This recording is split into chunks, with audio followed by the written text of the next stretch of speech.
Okay, all right. So we're here with my man Frank Steven. This is actually a conversation between two Igbo men, and my brother. It's a pleasure to meet you and to Yeah, talk to you, and I appreciate you taking the time to speak with me. yeah. It's the connection was made actually by one of my subscribers, because I have a YouTube channel where I discuss hip Mm, hop. It was like I've been very vocal about my position on the Israel Hamas war. mm, So, and he's like, you got to talk to Frank Steven. And I was like, okay, all right, and then to find out that you're another Igbo man like myself mm. was pretty crazy. Yeah, it's really interesting. I know the subscriber you're talking about because before you messaged me, he actually messaged me. I was like, I want you to talk with this person. So I was like, send me his Instagram handle and I will chat him up or something like that. So the funny thing is that particular subscriber, and he's a nice guy, I believe, he linked me up with someone who was funny. So when he was like, I have someone else, I'm like, hey, here we go again.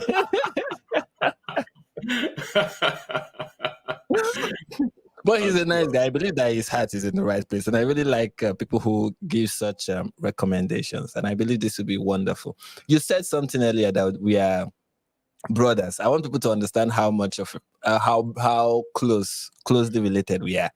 I don't know if we are open with telling people like your where you are from, like if people know that where you are from, so I can say it.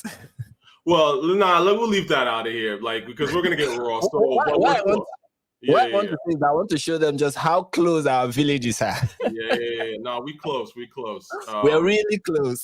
Yeah. No, it's great. So then, what's interesting, speaking of your upbringing, now I'm just curious, tell me a little bit more, because from what I understand, you actually were like raised in Yoruba land or something of that nature. Yeah, I was raised in Lagos. I was raised in where you call Yoruba land, even though in Nigeria the popular saying about Lagos is that it is no man's land. Right. And it annoys the local indigenous people who are Lagosians, like will I say native Lagosians. It annoys them because they are like, no, it's not true. This is our land. Don't say that about Lagos. But yeah, I grew up in Lagos. I born and raised in Lagos. Yeah. Now, interesting, because I always wondered, now that you bring it up, like if you were to give rough percentage of in Lagos who are actual native Lagosians, what would you say the percentage would be? Is it like 50-50? I don't know. All I can say is that there are native Lagosians. That is, I don't know the percentage of Lagosians. It looks like commercialization of the city have pushed so many of the natives to Ogun State. Some of them have sold their lands and stuff, and they've moved to like neighboring states. Right. Yeah, and that's how I see it. And I don't think like the native Lagosians were. I may not be accurate about this. Like before Lagos became a colony and stuff, I don't think like the native Lagosians were like occupying the place maximal. They're like as much as it is occupied now, because Lagos is a very popular city, right? Over the second most populated city in Africa. And I don't think that population is native Lagosians. I think a small portion of that population is native Lagosians. I would have to agree. Obviously I have family in Lagos as well, so I've been to Lagos quite a few times actually.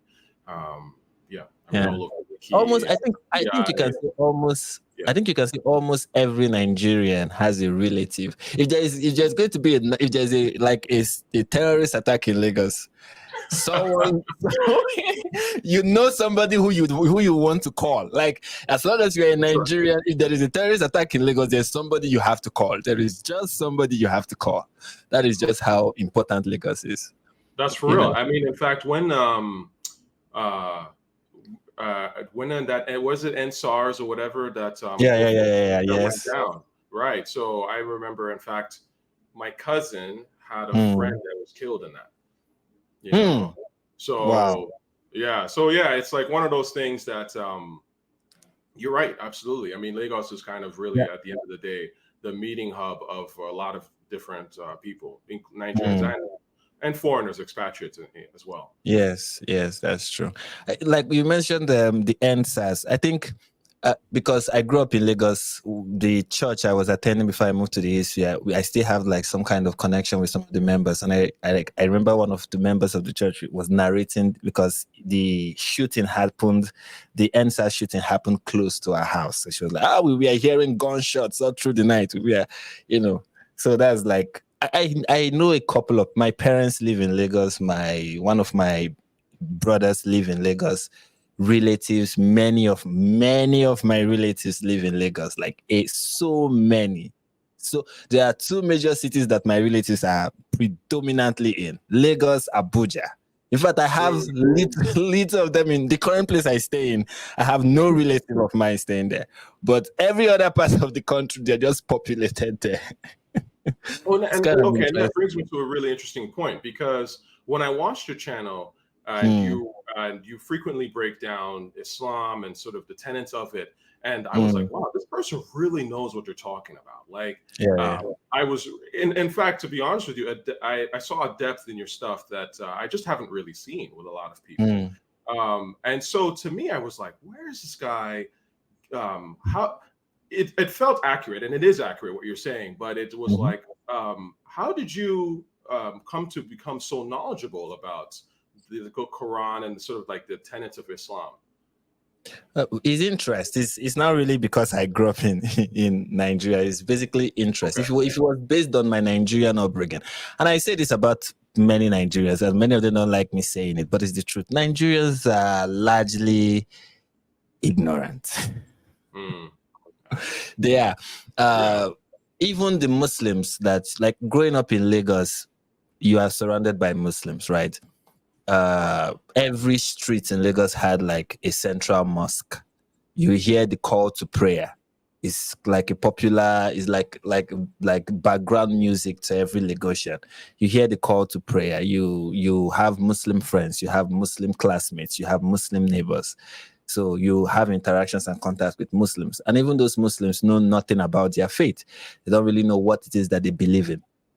So, like, especially those who live in Lagos and other parts of the country, many of them are just largely ignorant about religion and history and stuff like that. So for me, it's really, it has not just Islam, but generally many topics that the average Nigerian is not interested in. I've always been interested in that. Like, always. It's not something that I would say, it started here, it started at this point. It's something that has been a thing that I don't know when it started. I remember when I was younger, because I had a father who was very studious. He had a library and stuff. So I remember when I was younger, just curious and interested in the books that my dad had. There was one time I read this particular book on church history. Of course, what was written in the book was not accurate. I got to know about that like much later, maybe like 4 or 5 years. Many of the facts about if I mention the book now, Pagan Christianity is the name of the book. And I'm very sure there are many videos out there that have debunked so many of the things written in Pagan Christianity and show how ahistorical it is. Right. But that was like my first. And how old was I then? I don't think I was 12 by that time. I was younger than that, So I read the book, and my dad was like, "Why did you read this book?" He was like, "Next time if you want to read books in my library, ask for permission and let me know the book you want to take." So that was like younger then, and people in my class, people in the same age as I was back then, we are not interested in those kind of things. They really were not. So interesting. Yeah, I don't know if in the introduction that the subscriber told you was that I actually grew up in Saudi Arabia. So I lived in, I spent pretty much my formative years there from 8 to 18. So and I lived your parents were expats. Yeah, exactly. My parents were expats. So, I was there. I started grade 3 in Saudi Arabia, and I was there pretty much until the end of high school. There was like a year or two where I came back to Canada. I remember coming back to Canada for 1 year. And then there was another year where I was back home. I was in Nigeria for that year. So we were just kind of in the process of sorting things out, because over there, it's like, I think it's interesting when people talk about the Muslim world, or sorry, they just don't understand the stuff, man. Like they don't understand as an expat, the contract to contract thing. You get a contract for 1 year. There's no this idea of employment rights and things like that don't really exist. Yeah. You know, like if somebody wants to take hand you, you're gone. You know what I mean? So yeah, another thing people don't know about Saudi Arabia is that you can, as a foreigner, you can live there forever and you won't be a citizen. You won't be granted. Absolutely, right, absolutely, and that's really. I mean, I essentially grew up there, and I can never really claim Saudi citizenship. Maybe they'll change the rule one day, but one day, someday. But yeah, I mean, I remember a friend of mine, acquaintance of mine, who was Sudanese, and his parents were born in Saudi, and he was born in Saudi, and he was not Saudi. If anything happens to him, what will be written in the Saudi press is a Sudanese migrant.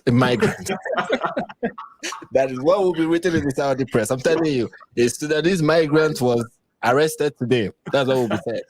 He will forever remain a Sudanese migrant. People need to understand how the Muslim world is. I think one of the videos I'm working on, but this is something interesting. One of the videos I'm working on currently. So it's a conversation. I think you must have seen the first installment, but it's a continuation of that video. So one of the guys in the video was giving instance of places where Sharia is practiced well. You know, the Sharia of his imagination, by the way. I was giving places where it is practiced well. And he mentioned Saudi Arabia. And I was like, okay, you mentioned Saudi Arabia. Let me give you some facts about Saudi Arabia. Because one of the funny things he said, like, this is just one of the things in the video that, anyway, when it comes out, you see it. One of the things he said was that in Saudi Arabia, before people are executed, they are given like fair trial. You know, every evidence is presented. I'm like, wait, what? Have you heard of the mass execution that happened in Saudi Arabia? No trial. Right. People forget that the crown prince that like, have you heard of the crown prince of Saudi Arabia? That guy is a dictator. That guy is crazy. Yeah. He's crazy. Yeah.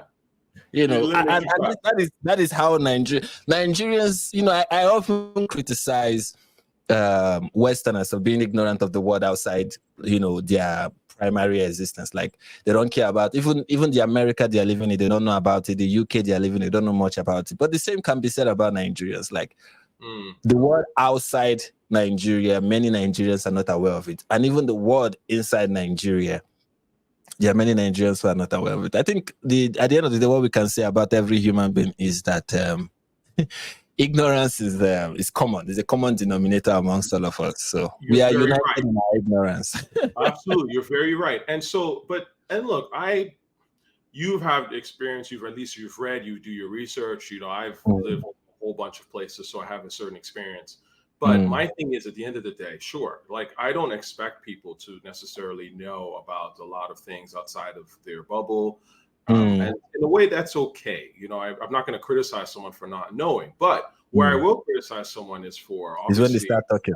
Yeah, like, what are you talking? Just shut up, man. Like, you don't know, and you don't realize the damage that you're doing by not having your facts together. Right? Like, that is. And when you mention it, they just refuse to come to that point, right? It's like you are doing damage by aligning yourself with terrorists and not even realizing it. And when I mention it, it's like, no, you don't know what you're talking about. How the hell do you know? Right? Like, it blows my mind. I've had all kinds of experiences. Oh, you don't know what you're talking about. What are you talking about? That is the same. That is the same thing. That's the same thing I've experienced. I remember when I started my YouTube channel, I wasn't really talking about Islam. I was talking about Nigerian stuff. I was talking about woke stuff. I was talking about LGBTQIA plus extremism, if I should use that word to describe some of the things that we are doing. Those were one of the things I was focusing on. Right. The first time I talked about Islam was just me talking about news stuff. There's news stories in Nigeria. So I was covering a couple of news stories around the world in one of my videos. And one of the countries I mentioned was my country. I saved Nigeria for last. So I mentioned in the news story that Boko Haram attacked a particular community and did certain things in that community. But I described Boko Haram as an Islamic terror group. I didn't think so much about the phrasing, like, because that is how we call them in Nigeria. There's nobody who will reject the labeling of Boko Haram as an Islamic terror group, right? But many people in the comments were pointing out, no, don't say Islamic, just say terror group. I was like, wait, what? Yeah, what do you mean by I should not mention? Like even Nigerian Muslims will not object to me calling them an Islamic terror group because that's what they are. Right. Yeah. You know. Yeah. So because that's what they are, and the people who are telling me that who add in the comments that please educate yourself. Please educate yourself so you don't make this mistake again. I'm like, no, you should educate yourself. You should educate yourself. You don't know what you're talking about. They are Islamic terror groups, and they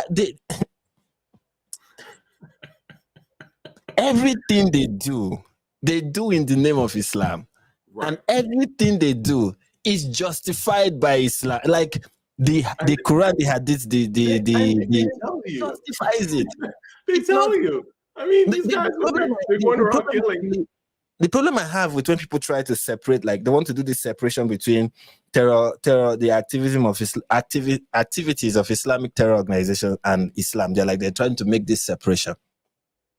And I'm like, do you even know what the people who are doing it? My question to them is, do you even know what the Quran teaches? Do you know what is in the Quran? Do you know what is in the Hadiths? Do you know how this have been interpreted for years? Do you know how this is applied?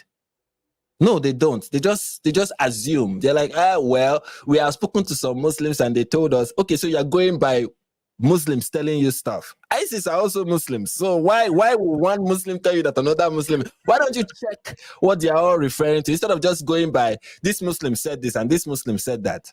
Muslims can say anything. They don't do that.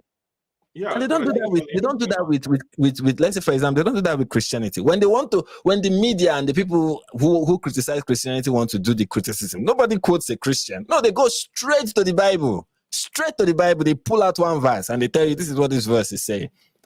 Absolutely. And, but when it comes to the Quran, all of a sudden they can't read. You're using it really, when people report on Islam and Islamic doctrine, they are honestly reporting on it with kids' gloves. And it's really fascinating to watch. And I think a lot of it has to probably do with media bias and being co-opted by oil dollars, really.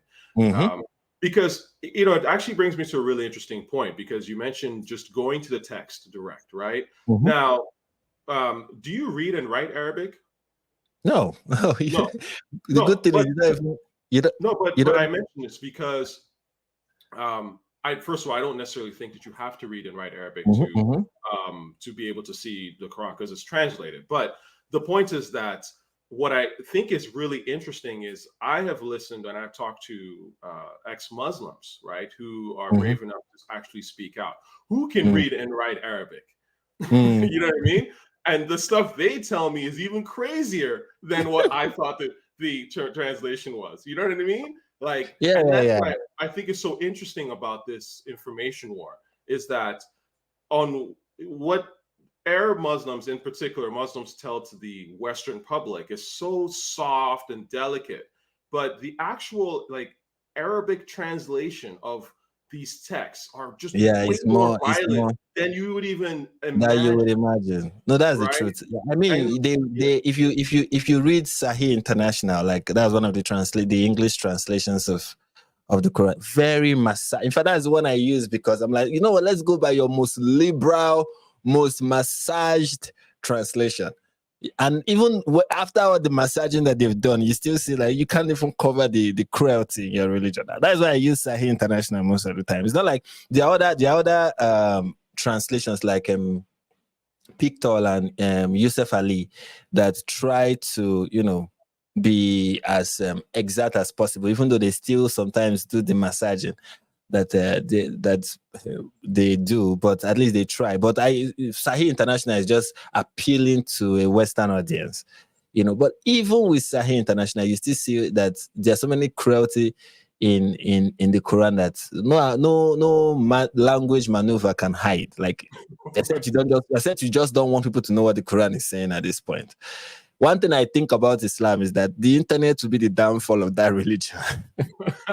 Well, you know what? I hear you, but and it's funny you say this because obviously when I was growing up, I grew up almost pre-internet. I mean, the internet was sort of coming about, but it's not like you would go online to see Bible verses and that kind of thing. But when obviously with Google search engines and things, and now the internet is becoming what it is, I remember people started posting things from the Quran, right? Like, you know, you see sites and not even like they were doing it to expose Islam or anything like that. They were just posting it. And so let's say a non-believer would read it and be like, why does it say to kill all Jews here? Like, this is weird, right? And they would just, and then so my point is people started asking the uncomfortable questions. And now I notice that because I feel like through SEO and things like that, and people paying for various words and such, I've noticed now that it's actually getting a little tougher in a way to find exact quotes. And they are kind of massaged, like if you were to Google it, you'll see more of an acceptable response first before the actual sort of direct bloody quote, so to speak. So I think that my point is, I wouldn't be surprised. And again, this is just conjecture. I can't prove this necessarily. I wouldn't be surprised if Islamic organizations are spending money on Google search engines and things to make sure that the quotes and things and questions you have about crazy texts are being diluted, so to speak, and that better answers are coming up that attempt to explain away sort of the hateful speech in there. Yeah, I see what you're saying. But what I think is, and why I think this way is because search engines and even YouTube and stuff, one of the way they stay useful is if they are, for the most part, being able to provide people with the information that they need, right? There is a limit to how far you are going to go to manipulate your audience, right? Because they're going to start noticing, why can't I get this? Why can't I get it? Then they get frustrated with the search engine, and you don't want that, okay? Right. And now there's the rise of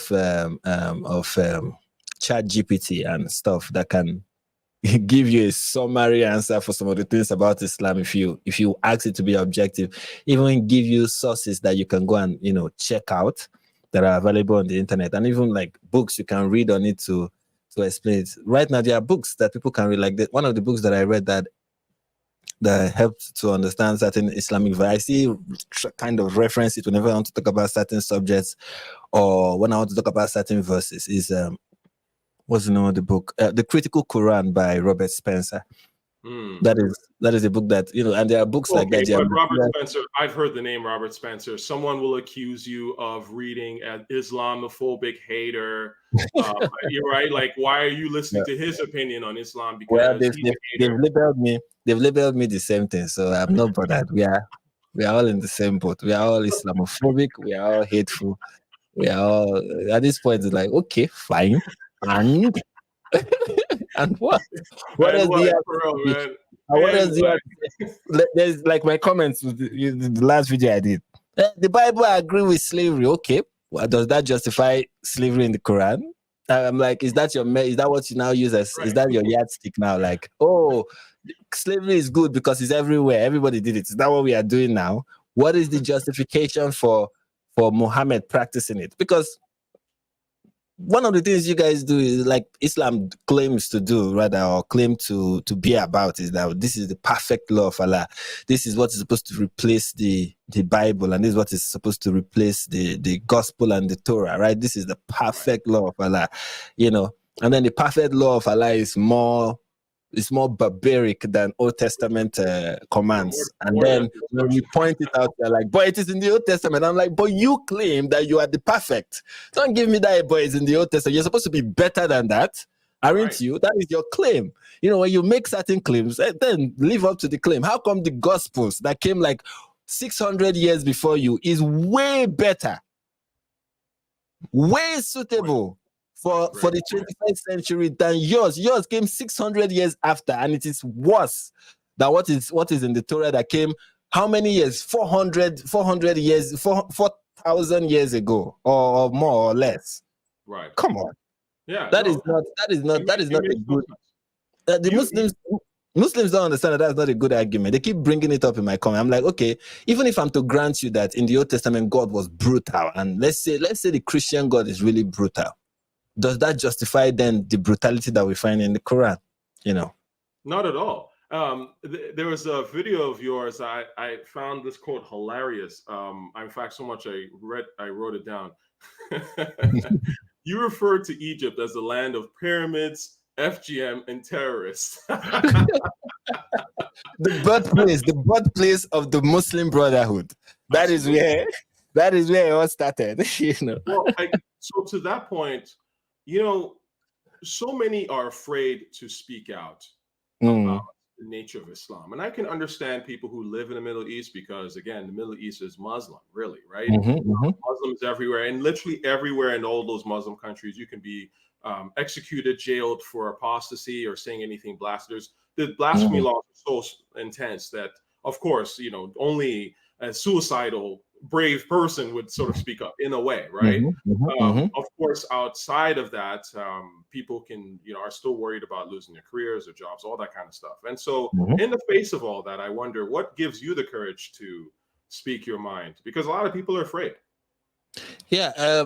First of all, I'm like, I don't stay in a, luckily for me, I don't stay in a Muslim majority country. They keep saying we are 50% there. I'm like, it's not true. It's not. You think so? But I don't. Yeah, I don't agree. I don't agree. I as much as people say the North is very populated, I believe the South is way more populated. And also another reason why I am not bothered by, even if it is true that the North is more populated than the South, the quality of the population is, for me, is more important than the quantity of the population. The Southern population is a population of quality. You have the Human Development Index in the South is impressive. You know, it's not the best, but it is impressive. In the North, it's nothing to write home about. These people have, I mean, they say, it is mentioned Northerners will give birth to 17 children. I'm like, okay, how many of them survive? You make it look like all of them grow up to be adults. How many of them die in infant mortality? Yeah. How many of these people don't have access to, and I'm not saying this gleefully, is a sad reality. Sure. But it needs to be pointed out when people tell you, oh, the birth rate is high. I'm like, yeah, but how many of those children actually survive? How many of those children contact polio? I know people in the West are like, polio is a thing of the past. No, in northern Nigeria is a thing of the present. You know, so how many of those children die of polio? How many of them become disabled because of certain illnesses that they contract at a young age? How many of them don't even have access to vitamins and drugs? What do they call those drugs that they give to children when they are born? How many of them have access to those things? So the quality of the birth rate is more important for me, I would say, than just say, oh, they are pushing out children and they are marrying people. So some people say, oh, do you know that in the North, children start giving birth at the age of 11? I'm like, yeah, how many of those 11-year-olds get to conceive again after they contact VVF? Jeez. How many? Look, these are the tough questions. No, and you know, it's interesting because this is one of the things that I find is a little curious about Nigeria, because for years, obviously, as Igbos, we have felt that the Northerners, and specifically when we say Northerners, we're talking sort of Hausa Fulani. But we've felt for years that they inflate their numbers, right? Like they inflate their population. Yeah, I've always felt that way. I've always, even till now, we've always felt that way. Now, and that's where this idea that the country is 50% Muslim, and the truth is, depending on who you ask, people will either say Nigeria is like 50-50 or Nigeria is a Muslim country. And I say this because when I was in Saudi and I would say I was Nigerian, they'd be like, you're Muslim. And then I was like, no, not really. And then it was like, oh, disappointment. And a lot of people in Saudi Arabia that I talked to, my Arab classmates and others, just assume that because I'm from Nigeria, that I must be Muslim. That's understandable, though. Yeah. Because of the pilgrimage and stuff. Absolutely. You know. So, and it's interesting because it brings me to a conversation that you and I sort of started a little bit that I kind of wanted to get into about the Biafran War, right? Because I have a hypothesis about the Biafran War. I had a life-changing experience or conversation, I should say, when I was home about 3 months ago, and I was talking to maybe he was a former lieutenant or general or something like that. I could find his name, but I don't necessarily want to put him out there. But the truth is, after Biafra, he actually got very involved in the government. And to the point where he was just telling me all these stories about how Nigeria, the governmental powers tried to install Sharia law many times in Nigeria after that, and sort of the fights that they had to prevent that from happening. So my point is that it's almost like this sort of covert, to me, and I could be wrong, but I feel like there's almost a covert war to Shariaize Nigeria, and it's something that Nigerians don't really talk about. Islamize is the Right, Islamize is the word. right? Yeah, you're not far from the truth. I mean, so many of the terror attacks you even see in the Bible Belt, like places like Jos has become a hotbed now for terrorist activities. Some part of Benue have now started experiencing increased acts of terror from Hausa Fulani jihadi groups, and also some part of Enugu State, some parts of Enugu State that is up north, towards Kogi, are also experiencing those kind of things. So even parts of Kogi, even parts of Niger, Niger now is seen as a Muslim country, like I'm not Muslim country, as a Muslim state. But it was never like seen as that. Even when you count the 12 northern states in Nigeria, nobody had ever like included Niger. Niger had always been seen as the middle, but now Niger is seen as a predominantly Muslim state in Nigeria because they've driven all the Christians out. They've used terrorism to chase everybody to the to adjacent states. Right. And there is the feeling, and I don't think it's unfounded, that this terror activities is moving south. Right. That there's this movement southward to kind of engulf the entire country in with jihadi activities, and before overthrow the government, and if possible install an Islamic government. And the Muslims in Nigeria generally have the mentality of, they have that, what I would call the Sharia mentality, especially the ones from the north. Maybe not the ones in the west, but the ones from the north have that Sharia.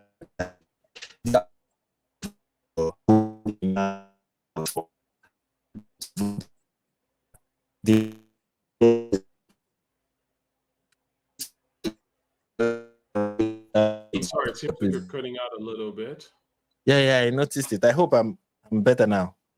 Yes, we've resumed. You're good. Okay, thank you. So, what was I saying? You were saying that the mentality of those in the north. Yeah. So they are only going to vote for their own, or whoever their own tells them to vote for. They've always been like that. They not vote more across, not just tribal line, which is something that you find amongst like Nigerians in general. They tend to, except for the East, oddly enough, Easterners don't vote across tribal lines, but yeah, you find people just voting for somebody from their tribe. But in the north, it's not just. But this is what I think is so interesting, and I apologize for the interruption, but this to me is why I think that the Biafran War, I think people need to study it more, because when I was growing up, my parents obviously were involved in the war. My mother was a civilian. My father was a soldier in the war. So, we would hear stories about Biafra. My father has like a shrapnel wound and stuff like that. You as a kid, you're like, what's that? Right? Oh, I'm sure he's among those that say, "Oh, soldier never dies." That's facts, So, I mean, and shout out to my dad. My dad got it in. Like he's one of those people. I think I get that spirit from him. He never backed down. And my dad enlisted. He wasn't forced to do it. He wasn't conscripted. Yeah, my grandfather went into hiding. He didn't. I'm telling you now, my grandfather went into hide. My parents still tell us the story that my grandfather he decided he would not be conscripted. He didn't want to fight in the war. During the 2 years of the Biafra War, my family, they were in hiding. Like my brothers. I say my brother, my parents tell us the story of how they were hiding, how they were hiding from the Nigerian army, they were hiding from the Biafran army, they were hiding from any person in uniform with a gun, essentially. That's fair. Look, listen, and look, it is what it is. It's interesting. I mean, that's the thing about war. War brings out personalities, right? Especially in such extreme situations. My dad was like, "Nah, let's go." In fact, and many people, he was a little young, in fact, when he entered, but maybe he was like deep into the it depends. I think what on another thing about those in the East who were like involved in the war and willing to fight.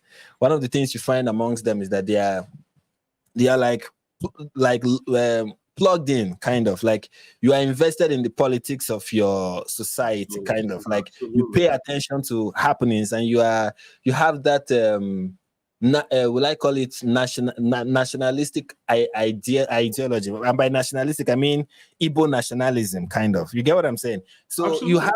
you have to be educated, okay, to even develop that mindset. Because if you're in rural Igbo land, you don't really care so much about what is happening out there. Sometimes you're not even aware. You don't even pay so much attention.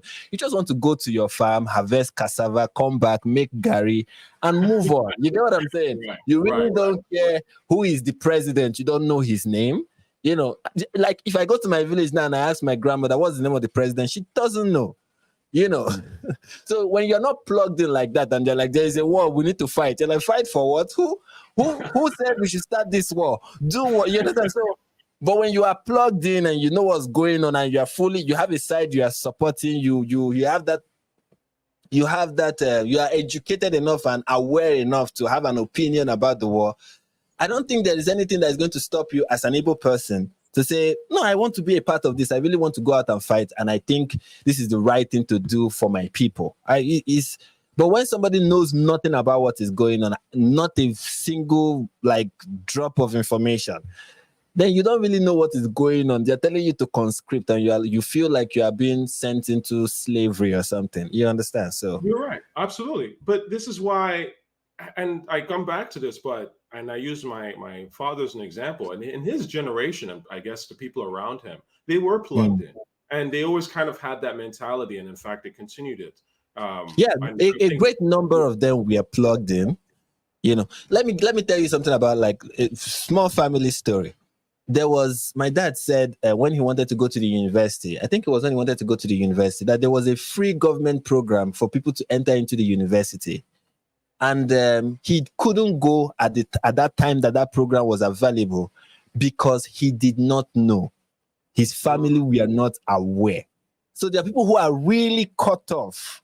As much as there are many people, this is the thing, if you live in a place like Enugu, right, or you live in a place like Onisha, you know, as somebody who lives in Enugu or you live in a place like Owerri or Aba, I'm giving major cities in the East now, or Port Harcourt, you feel everybody is plugged in, everybody knows what is happening. Then you just go a few miles into like an interior village. You go to, let's say you are staying in Enugu, you go to Amod, or if you are staying in Onisha, you go to Oka, or you go to your village. And then you talk with your people in the village, and then you realize, it's because I was in the city that I thought everyone knew what's going on. People in the village don't know, don't care. I'm telling you the truth. That's kind of how it is. It's people who live in towns and who live in cities that are like plugged in, they care about politics and stuff. People who live in the interior, you tell them, even when you talk to them on the phone and you try to talk about politics, it's just like you're talking to a brick wall. They have no idea what's going on. They really have no idea. You know. No, you're absolutely right. And the point is, what I find is really, really interesting, because I consider myself to be, I would say I'm very Pan-African in the sense that I'm always interested in the Black experience. I mean, you know, across. I don't consider myself to be a tribal person, really. I mean, I'm a proud Igbo man, but other than that, you know, I wouldn't make decisions based on me being Igbo or something like that. I don't really think that way. And I think that, you know, I consume music. I'm a huge rap fan. So obviously, you know, I'm lived in New York for some time. And I just like, I'm just interested in the Black experience as a whole. And I think that, you know, as Black folk, we've gone through some similar things that we should be able to sort of eventually fight and get our way out of. And what I'm trying to say is that I feel like Biafra had that sentiment. And it's kind of unfortunate that it didn't work out, because this narrative that Biafra was just like Igbos were seceding and they just wanted to leave the country because they were the ones who started was like, actually, ironically, I think, well, for one, it's false, but I think it's in fact the reverse. We were very Pan-African, I would argue. And Easterners in general, as you rightly pointed out, we don't really vote across tribal lines. We actually, and we were, you know, we're arguably the most educated in the country, and we've never really been about voting against tribal lines, whereas others have and continue to do so. And I just think it's interesting how a narrative can get flipped. But here's the thing. Here's the thing about what you just said. This is how I view like the Pan-Africanism, right? I think one of the things that Pan-Africanism gets wrong in my interpretation of it, I'm not going to say I really understand it, even though sometimes I make fun of it. But the thing I think it gets wrong, Pan-Africanism gets wrong, is seeing Africa as a collective. The truth is, I believe African unity can only be achieved, and this is going to sound very paradoxical, but it's true. African unity can only be achieved in division.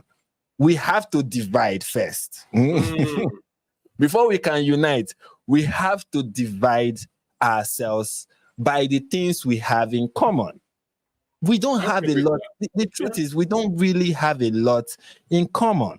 We don't. If you even go to Igbo land, like among Igbos, we have a shared language, we have shared mythology, okay. But beyond that, there are many things that we don't have in common. There are things people in Anambra are known for. There are things people in Owerri are known for. There are things people in Ungwa are known for. There are things people in Enugu are known for. Abakaliki people have the things that that is attributed to them. So kind of, yes, we and this is the funny thing, we view ourselves as Igbos, we love ourselves as Igbos, but we do not deny this we like call it sub-tribal identities. We hold this so dear. If I speak to an Igbo person and I discover this person is from, like when I discover you are from where you are from, I feel closer to you than I'll feel from like to somebody who is from, let's say, another like state or something. I'm like, we are Igbo, but we are really not that close. So I believe, first of all, we don't need to be shy or avoid the fact that amongst ourselves, we have people who we feel more closer to. That is one. And I think the Biafran idea of Pan-Africanism, if they were indeed Pan-African, is what I think would work. Divide the country to groups that have a lot in common. Let them run their affairs themselves. Let them get self-governance. And then we can create an umbrella group that incorporates every division together, kind of like, okay, just like in Europe, you have different European countries, and then you have the European Union, right? Right. You know, kind of, yeah, we belong to like this union, this kind of government, and they have certain jurisdiction and stuff. But we recognize the fact that Scotland is Scotland, or I don't know how Scotland is with the UK, but let me give another example. We realize that Norway is Norway, you know, France is France, Greece is Greece, Turkey is Turkey, part of the EU, oddly enough. Turkey is Turkey, England is England. We still recognize our individual identity while we are part of something collective. In the same way it should happen in Africa. I agree with that.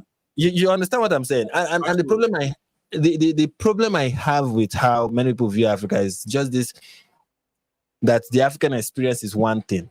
No, it's not at all. It is a multiplicity of things. Out. I mean, the diversity in Nigeria alone is massive, right? I mean, the diversity in Igbo land is massive. Not to talk about the rest of Nigeria, not to talk about the rest of Africa. The sheer amount of languages and tribes and genetic features and the whole nine, climate, it really is. And I agree with you 100%. I think I'm more saying in sort of a maybe a slightly more abstract and, like you said, collective sense. But I do absolutely agree. I don't. I think that you have to divide yourselves by things you have in common, right? And hold on to those things instead of trying to force arbitrarily people together who don't have things in common. I mean, that's Nigeria, literally. That is one of the things Biafra said is Biafrans who says that Africa was a European mistake, a British mistake. That's how they see Nigeria. You bring so many people from different tribes. In fact, the way the tribes are just, oh no, it's funny how Nigeria came to be. Many of the Fulani, like the Fulani Empire, for the most part, is the Fulanis, not in totality, but in part, we are part of the Kanem-Borno Empire.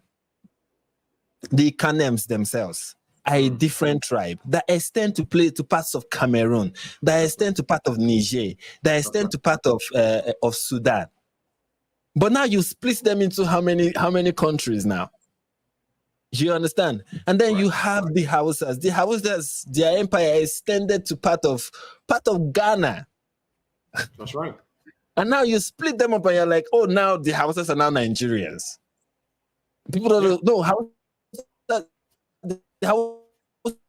Hausa kingdom extended to beyond Nigeria to parts of Niger. It was a very huge, the kingdoms were very huge in their glory. The same thing they did with the West. Now, part of Yoruba land used to be modern day Benin. They share a lot in common. And now you cut off that and you're like, now you are a new, like, okay, how do you draw this boundary? It becomes problematic. And now you have like people in Benin Republic. When I say Benin, I mean Benin Republic, right? People in Benin Republic who now speak a different language from people who used to be their brothers. They now speak French. And now the ones in Nigeria speak English. Is the way the countries we are just put together is kind of like Biafra would say, a colonial mistake. You just pack people together. You don't even understand anything about them. You don't even care to understand anything about them. You know, and now they have, and now you leave them and you're like, you have a country, make it work. Right. Yes, well, it's a total hodgepodge. But you see, this is the thing to me that I feel that when it comes to particularly the Biafran War, and okay, when you have a country that is already malformed, let's just say, and then you introduce, like very powerful religions that are tied to colonial entities, I mean, obviously it's a recipe for disaster. So, and I do think that it's something that the role of Islamism, I think, has been probably downplayed. Now, we could argue and say, well, was the Biafran War more tribal or was it more religious? As you know, we talked earlier, Ojukwu, who was the leader of Biafra, claimed that it was in fact really an Islamist war, but his his claims were sort of drowned out in the sense that people. The thing that can be, if I can interrupt you just shortly, of course, one thing that can be said about Ojukwu's claim is that there are some elements of truth to it. What led to the Biafran War was very religious in nature. Yeah, what led to it, like the riots in Kano, the attacks of Igbos in the north. Even today, the way many people in the north view Igbos, okay, they view them as like infidels essentially, because you have a strong Muslim population in the west, you have a very vibrant Muslim population in the north, and you have almost no Muslim population in the east.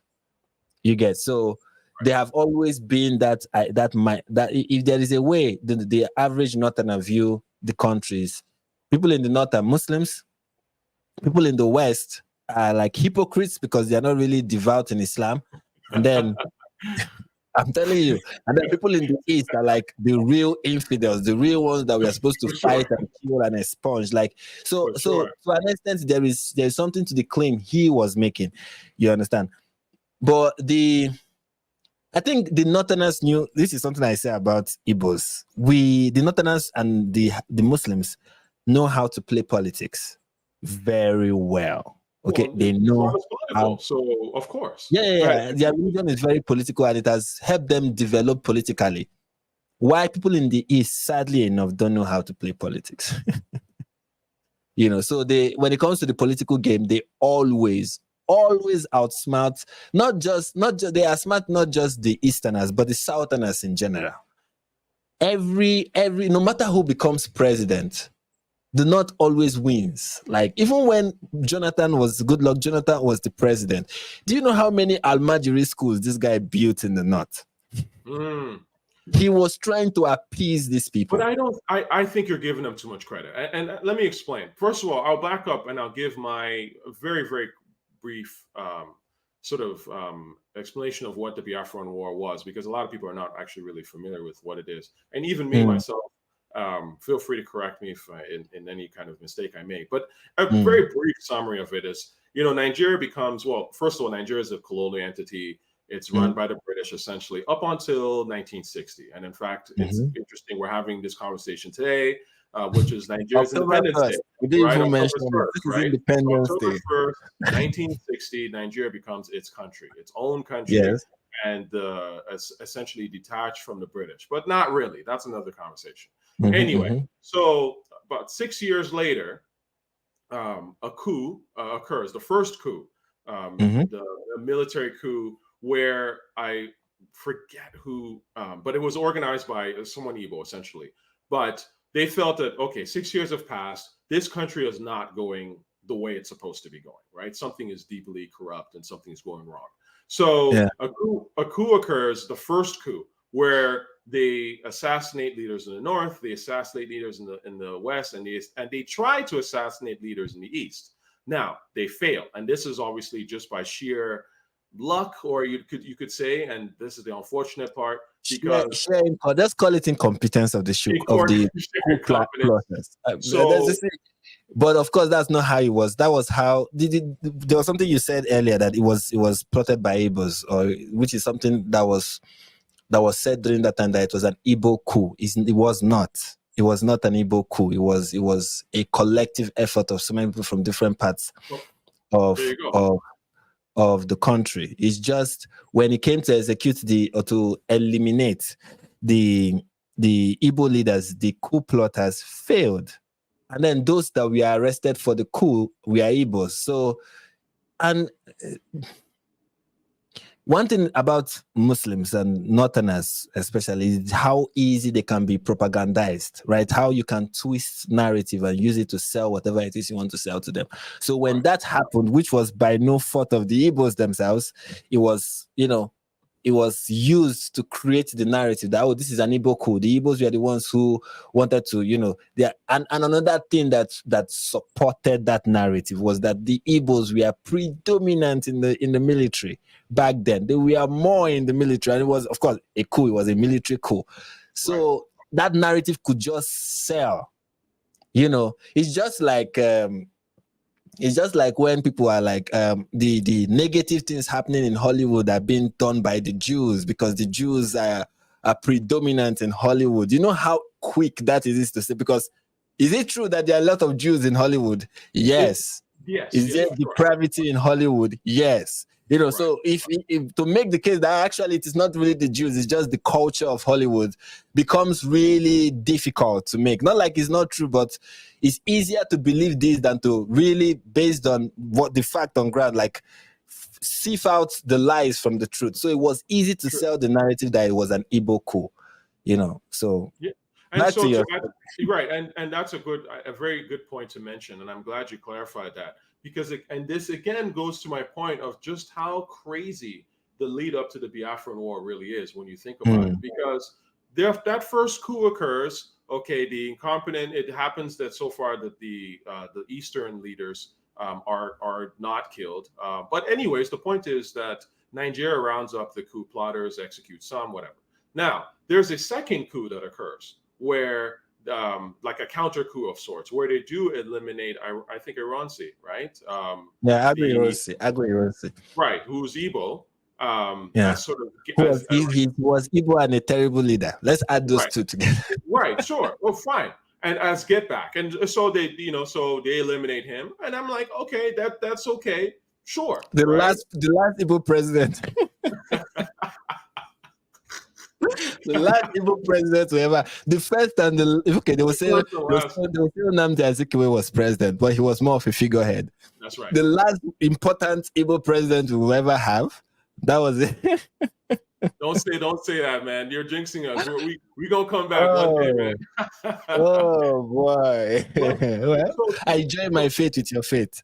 Yeah. So, but to give some context to the viewers, I mean, so this counter coup occurs, an Igbo leader is executed. Okay, that's fine, whatever, right? You didn't see Igbos all of a sudden go, like, how dare you, and start. No, we just. Well, this is the funny thing. Despite that happening, it still led to riots.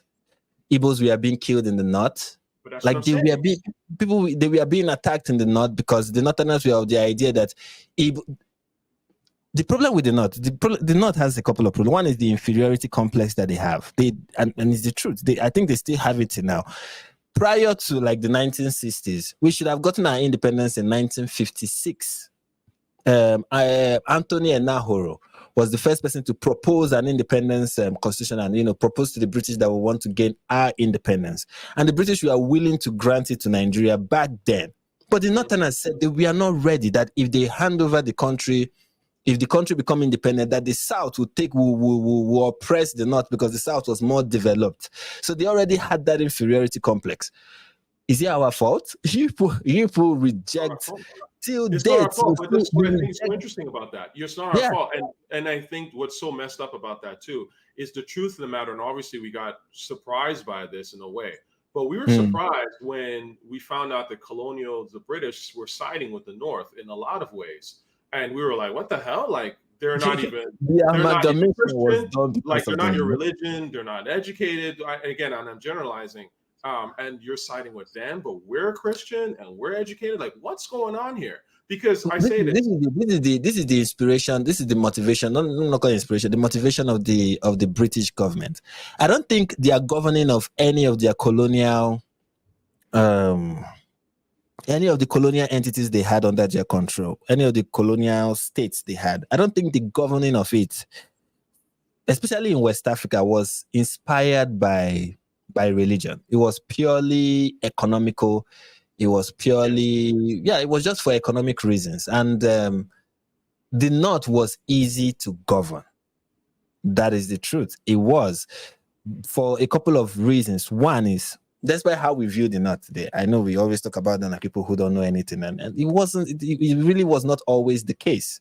These people had relationships with great empires. The North had relationship with empires from the North. They had relationship with the Mali Empire. Like, people talk about the Mali Empire and the greatness of the Mali. The northern part of Nigeria had relationship with that. You talk about the Kanem-Borno Empire, one of the greatest empires in what I call it North Central Africa. And they had relationship. In fact, it was the fall of the Kanem-Borno Empire that led to the rise of the Hausa kingdoms, right? And also part of it was also due in part to the shrinking of the Malian Empire. So it also led, that gave the northern, like the Hausas was like, this is our turn. The Malians are falling, the Kanem-Borno is in fact, when the first the jihad of Uthman Danfodio, part of the people, in fact, why they didn't continue down south, because they were moving south, was that they wanted to conquer the Kanem-Borno Empire, but the Kanem-Borno Empire was like, we are not going to go down without a fight.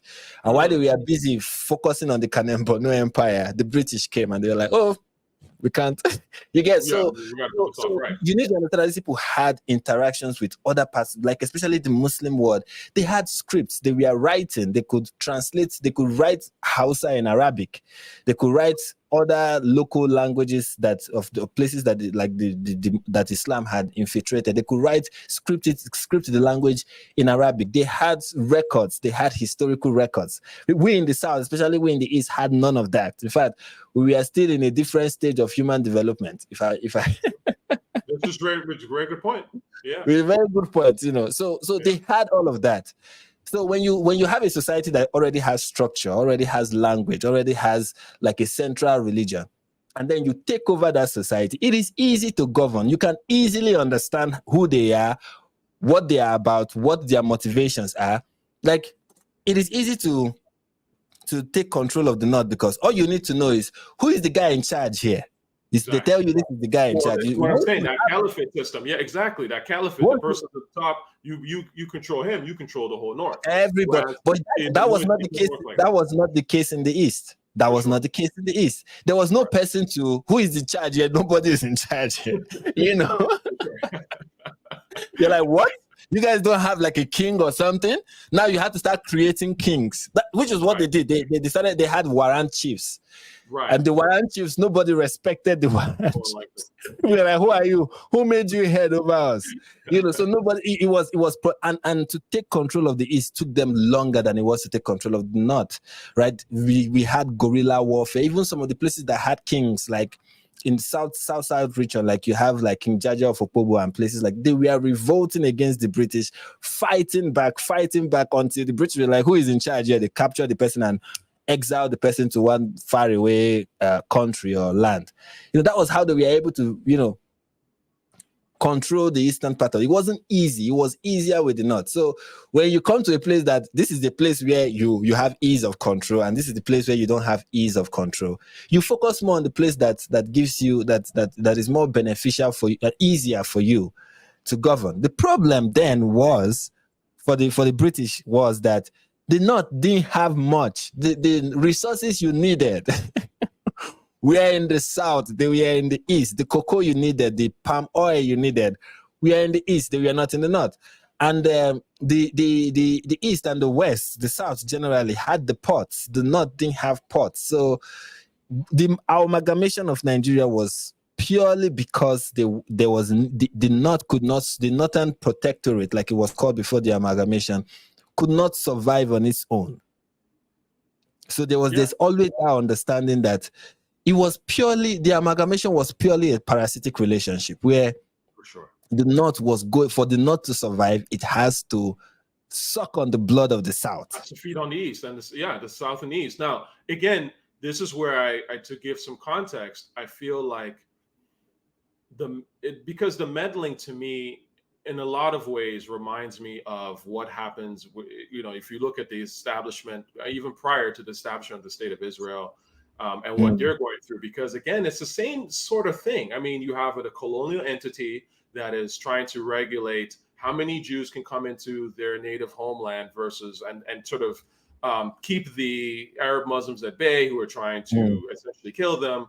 But they're also sort of weirdly siding with the Arab Muslims, even though the Jews are kind of in a lot of ways actually they're purchasing the land, they're building up the place in a way. So it's just, I think there are some parallels. I don't think it's exactly the same. I don't think there are definitely like it's some not parallels. a one-to-one relationship. But I think it's interesting to note that the way I look at it is that you have two groups of people that essentially wanted to self-determine. Israel was successful in self-determining, but they still fight to this very day for their right to self-determine. And the bias against them is actually really interesting. It's still that same old British bias. You look at the way that the BBC reports things, the way the British government sort of, looks and views Israel. And it's kind of the same old colonial story in a sense where, yes. And a lot of times it was just, again, I understand that they were as Brits, they're in a difficult situation. It's not really their country. For them, of course, it's not really my country. So at the end of the day, this is all economic interest to me, right? Like whatever makes more sense to me. I don't necessarily care about your self-determination. Yeah. Like so, when the British do business, they keep religion out of it. I'm telling you, till date. Whenever it was time to do business, they push the Bible to the side. They're like, now we need to talk business. They're like, they will make deals with the devil. These people will make deals with Satan himself, as long as it is economically beneficial. They're like, who's going to sign with us? That is how. Let me just give like in Nigeria, just why I say this about how they are willing to sign deals with the devil. In the southern part of Nigeria, the British were encouraging missionary activities. They were willing to let missionaries go to whatever community, whatever village. I believe they saw the activities of missionaries as beneficial to them. I think that was one of the reasons why they allow it, not necessarily because they themselves were like, we want to see the spread of Christianity. The missionaries themselves, this is one thing people say about the missionary activities that I think is more nuanced than people present it. They say, the British government brought these missionaries. No, they did not. Okay, the British, yes, did they finance some of them? Yes. Did they give them protection? Yes. But they were not recruited by the British government. These were people who were doing it and many of them were present before the British came. Like before the British, we are like, okay, we are establishing a colonial outpost here. They were there and they were working in the trenches. Some of them were risking their life. Okay. That is one thing that I need people to understand. Like we need to separate the missionaries there is a separation that should be done between the missionaries and the British government, particularly the British. I don't know how they did in French colonies, but I'm sure in the British colonies, we can say there's a separation between the British government and the missionaries, because the missionaries, some of them were present before the British and would stay, even if the British did not, maybe their work would not have been as successful, but they would stay regardless. They were really invested in spreading the gospel in Nigeria. I mean, you read stories like that of Mary Slessor. I know many people don't even know who she is, but this is somebody who was about to get married, okay? And because of her missionary work, she said, "No, I'm not going to get married. I'm going to give my life to spreading the gospel in the East." This is somebody that worked in Calabar and brought an end to a barbaric practice that was going on there, which was the killing of twins.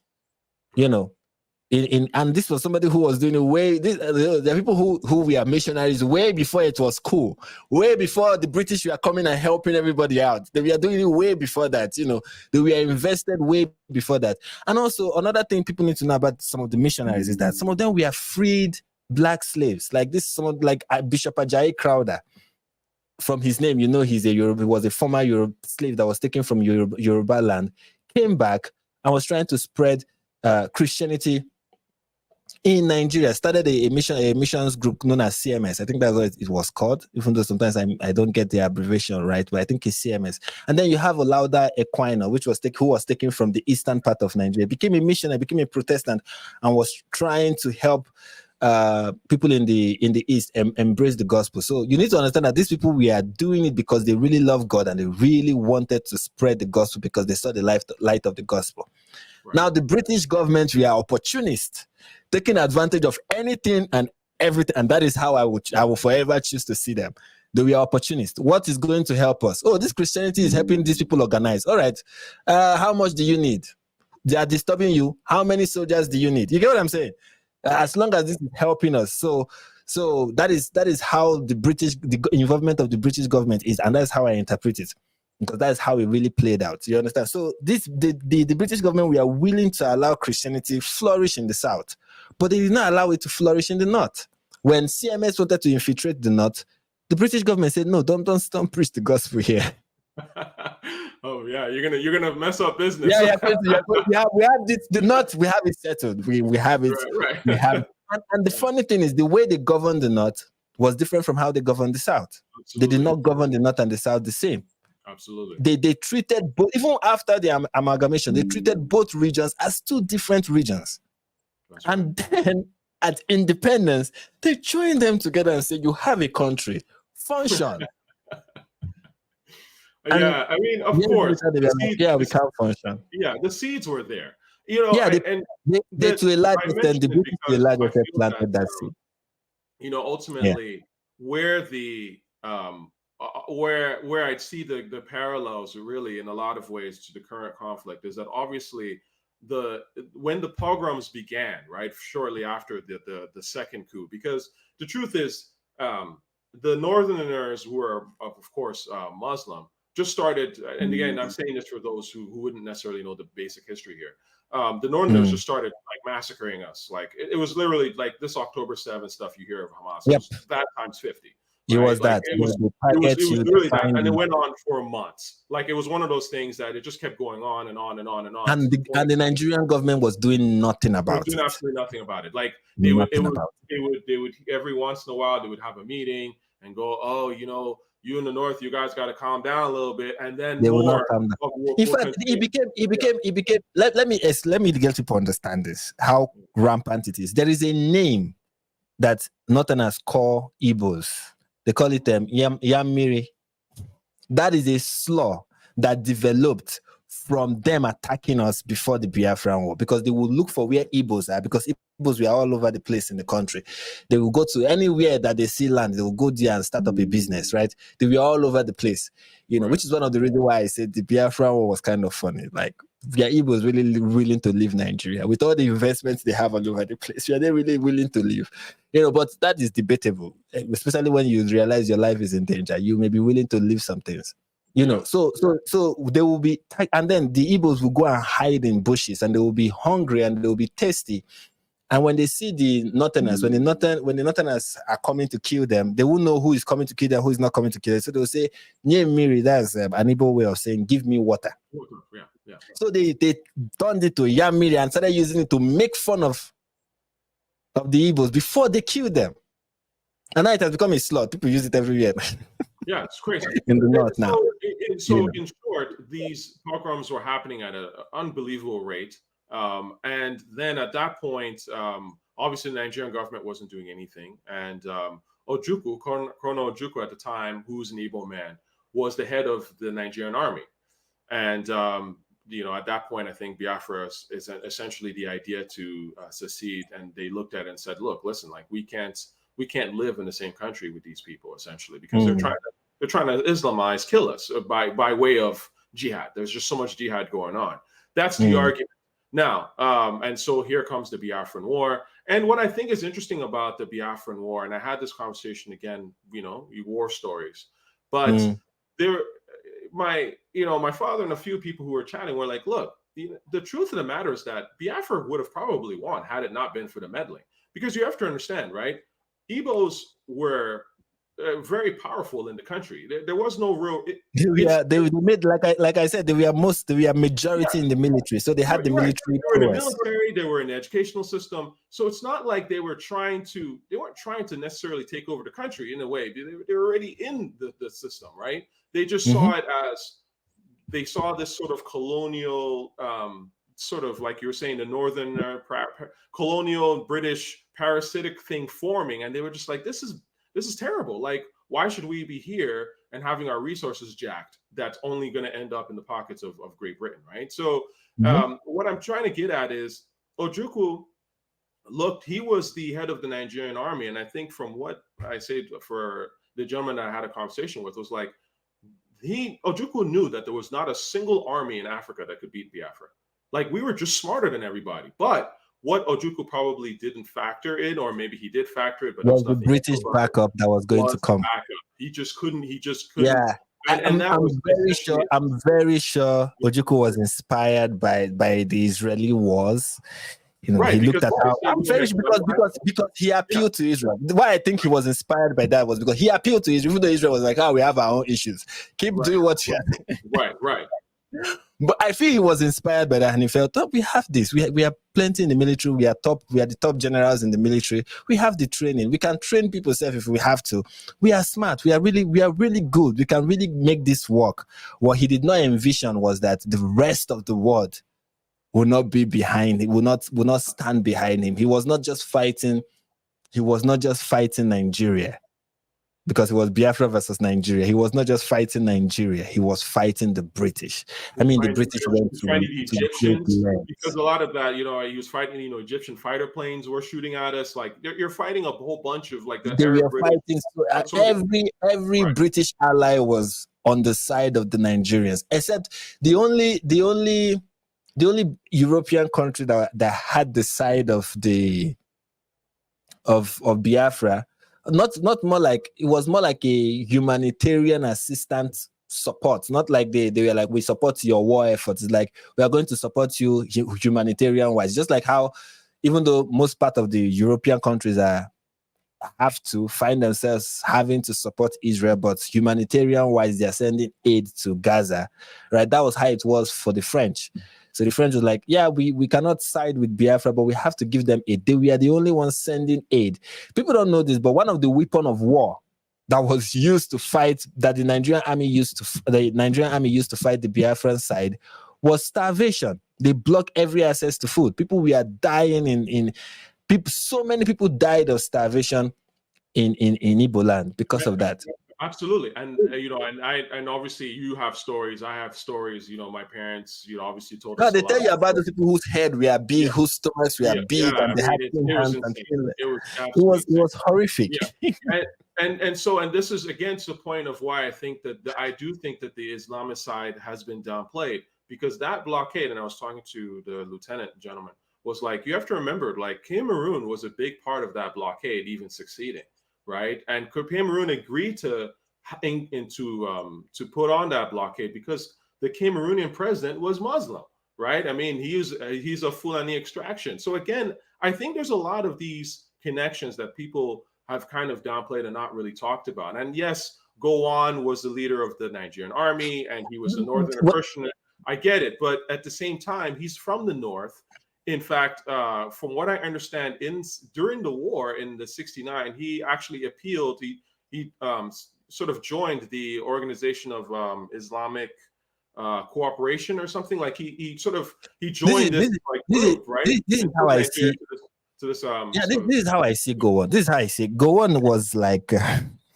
There's this word that the Nazis used to describe Jews who were like Nazi sympathizers. Right, I've forgotten the word for it.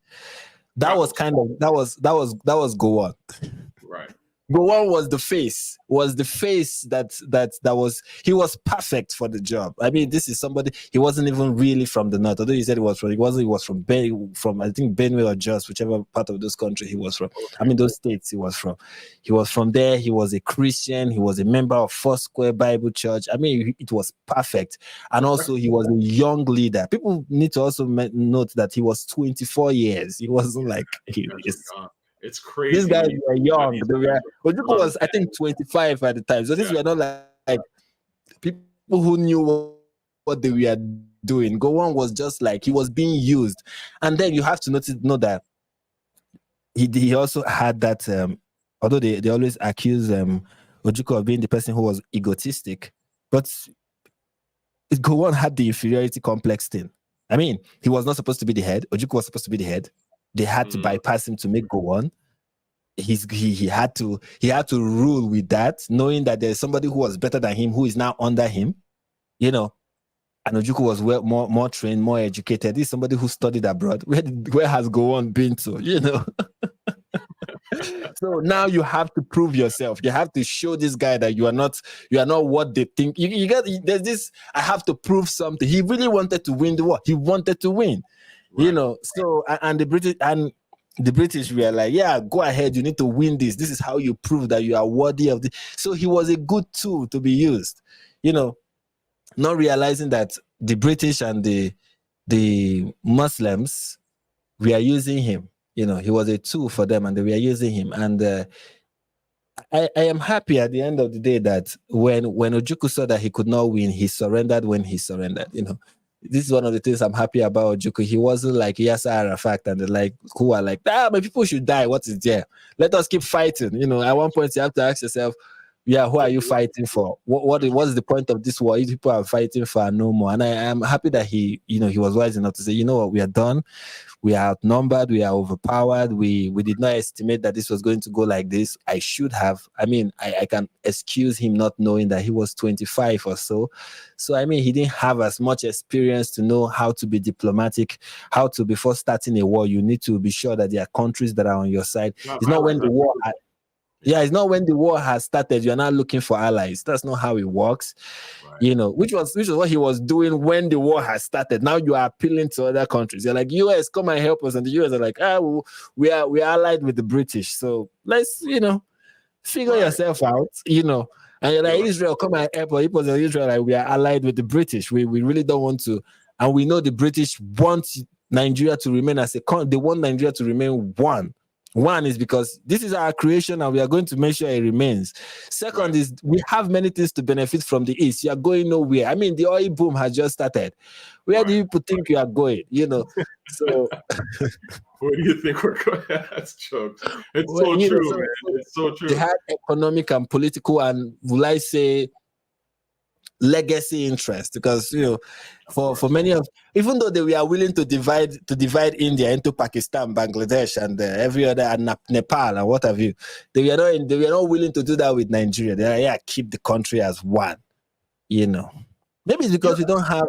I wanted to ask you. Sorry to interrupt, but I wanted to ask you actually, because of the fact that you have been talking a lot about this sort of the Israel-Hamas war. So I'm curious, like, obviously you have the position, you're on Israel's side. Is it obvious to you? Was it something that you were able to figure out very quickly that, you know, Israel's on the right side of things, or did it take you some time? I'm just curious because, you know, people are confused, right? And you're not in, you know, the Western world and you're not in the Arab world. So like, how did you come to that conclusion? Okay. First of all, if you stay in Nigeria, you will understand that like people especially Christians in Nigeria, pro-Israel is like a default position, especially if you're an Easterner. Like being pro-Israel is like just a default position. You're like, whenever you hear that there's something going on with Israel, I don't think Igbos have ever had an issue of of anti-Semitism. We've never hated Jewish people. In fact, we even claim sometimes there are even Igbos that claim to be Jews. So they have always been that pro or affinity towards the Jewish people that people Igbos and Christians in Nigeria have had. Like we always see Jews as like our brothers and sisters, even though we don't have the same faith. Some Igbos don't even know that they don't have the same faith with Jews. They think they are Christians. But that's not the case, obviously. Right. So there is that. So of course, by virtue of, I feel even if I was not like really aware of like many of the details, I will still be pro-Israel because I'm like, these are God's people. You know, that's usually the mindset amongst Christians, Igbos, and in Nigeria. Like, these are God's people, so you should always be on their side, and whoever is attacking them is in the wrong. One of the favorite quotation when it has to do with Israel is I will bless those who bless you and I will curse those who curse you. Like every southern Nigerian Christian attributes that to just not just to Christians but also to Jews in general. Because they're like, if you bless these people, God will bless you. If you curse them, God will turn against you. So we have this mentality of be good, be kind, be nice to the Igbo people, But for me, it's basically the understanding of how Islamic terrorism works. I think I understood that already. I know what their motivations are.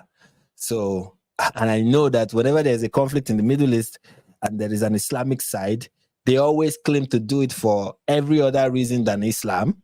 But we all know that it is always about Islam. I mean, one of the I think is it let me be sure about the country. Is it Congo? It's one of the countries in Central Africa. There's a terrorist organization that is causing real havoc in that country, and it is called the Allied Democratic Force. That is what it is called. The Allied, just look at the name, the Allied Democratic Force. But it's an Islamic terrorist organization. Right.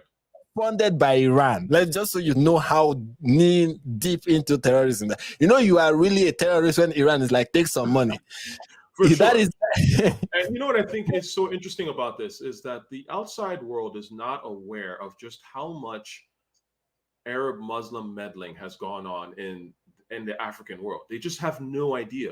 And that there are tons of these jihadi groups that are terrorizing various parts of Africa. And they're always fronting as they have other interests other than religious. Sure. Like if you ask them, they'll be like, oh, we are fighting economic warfare, or we are just fighting for land. Oh, it's an ethnic dispute. It's not really about religion. Oh, we are just trying to, like Allied Democratic Force now say they are trying to establish democracy, true democracy in Congo,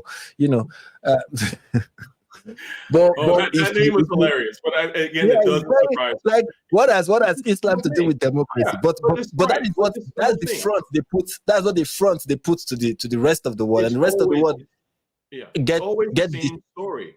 And this is the thing, and part of what motivated me to even chat with you was because I've been so vocal about my position against Islamists, jihadis, however you call them.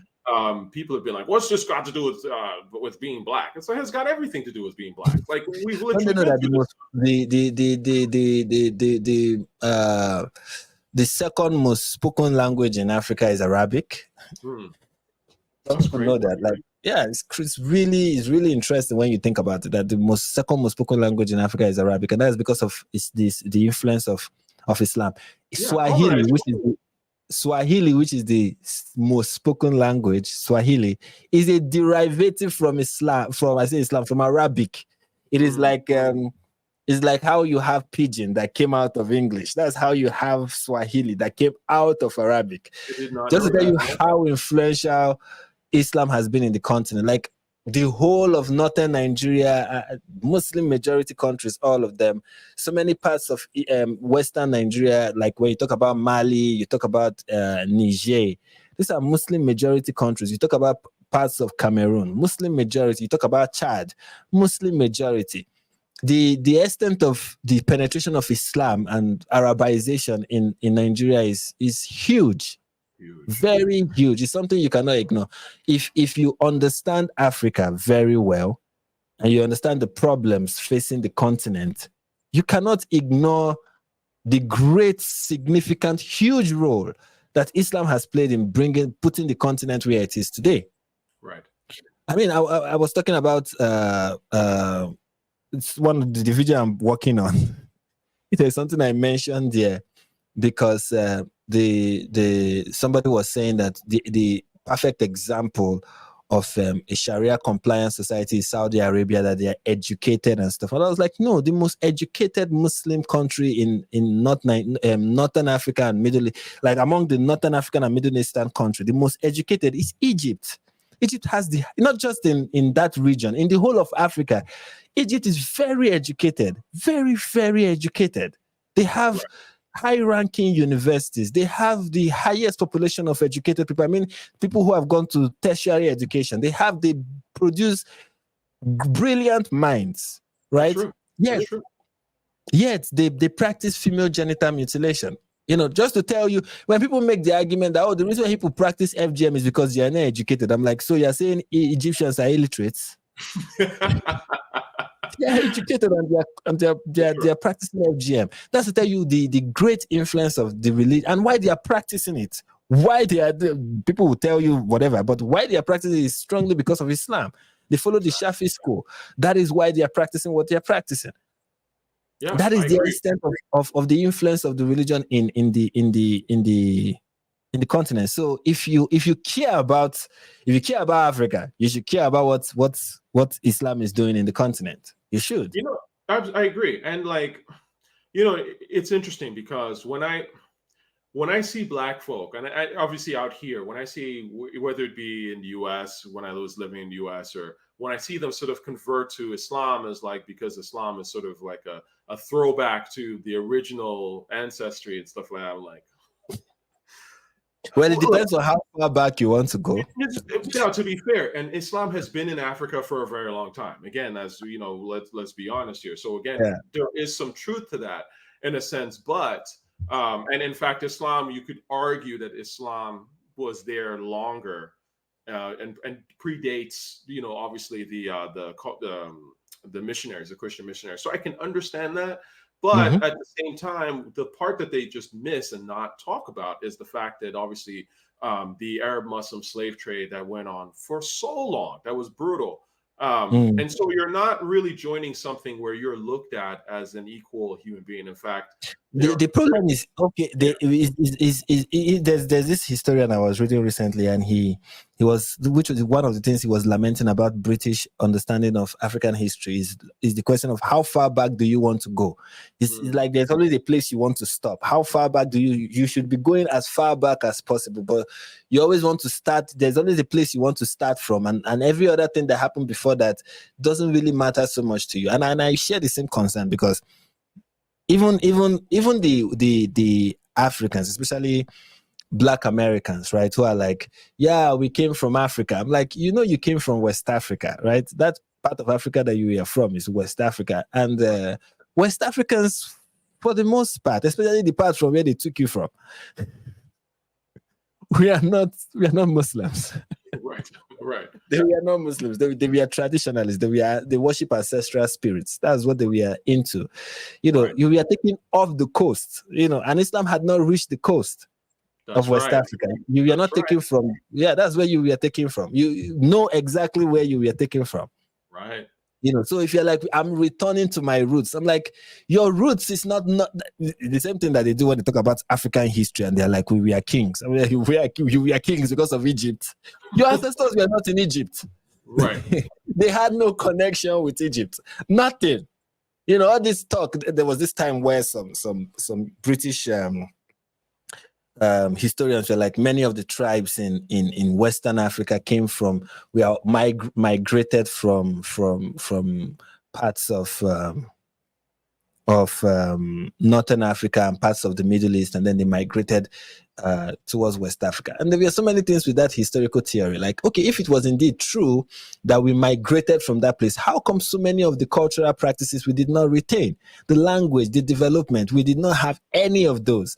You know, how come we have like literally none of those? We are people without scripts and nothing.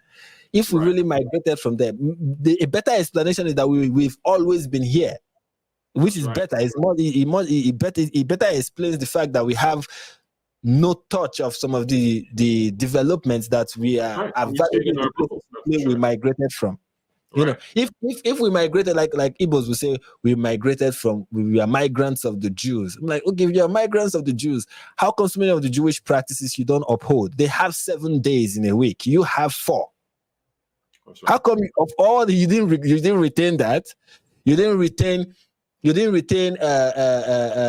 make how to make clothes. You forgot how to do that, and then you were roaming naked. Come on.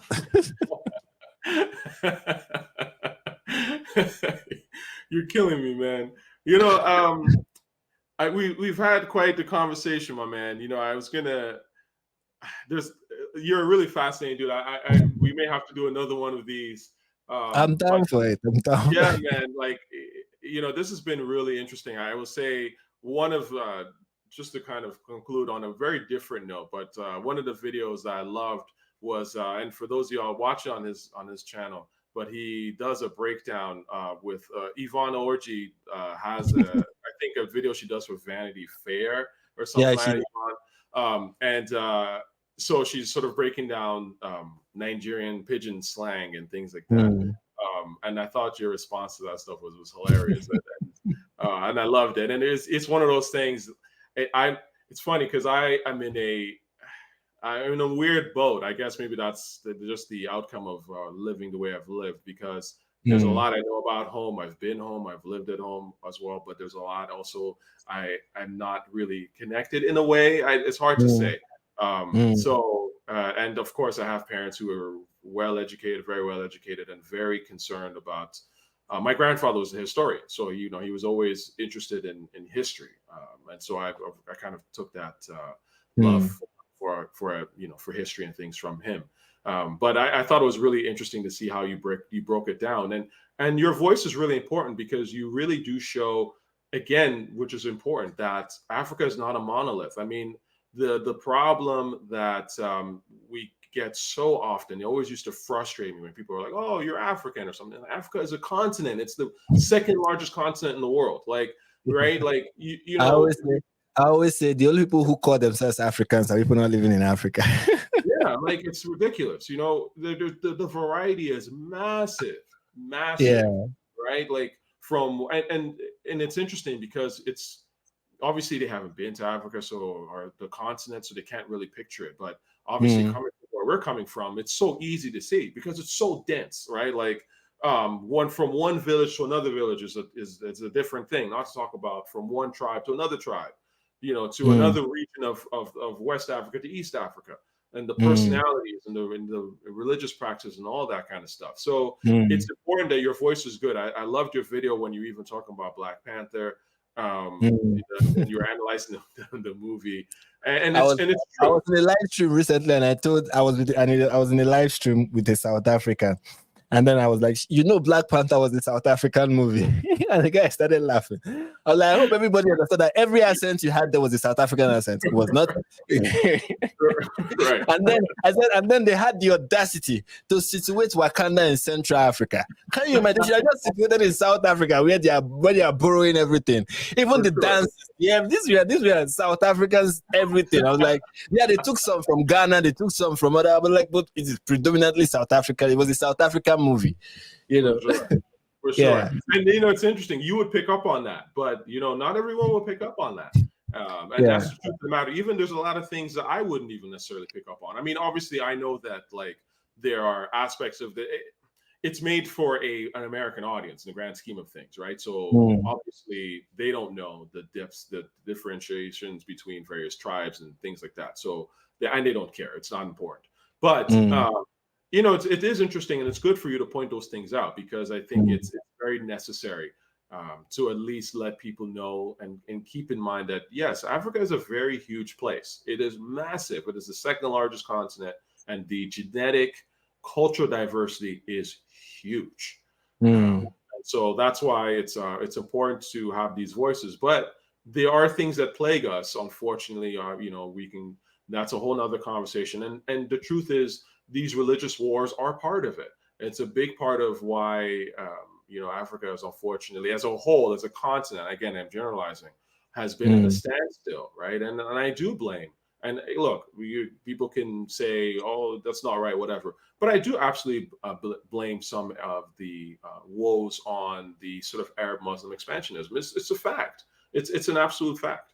I mean, they're not the only ones, obviously, but and then of course we have our own things to blame as well. I get that, but that's why it really rubs me the wrong way when I see people. I'm here in Toronto, and I see people who are just caping for these jihadis and waving and I'm just going like, what the hell? Like, you don't even know what you're talking about. Like, and the fact that I have to even have a conversation with other Black folk here who are chastising me and are trying to shut down my voice, as someone who is Nigerian and grew up in the Middle East and I can actually say stuff that makes sense.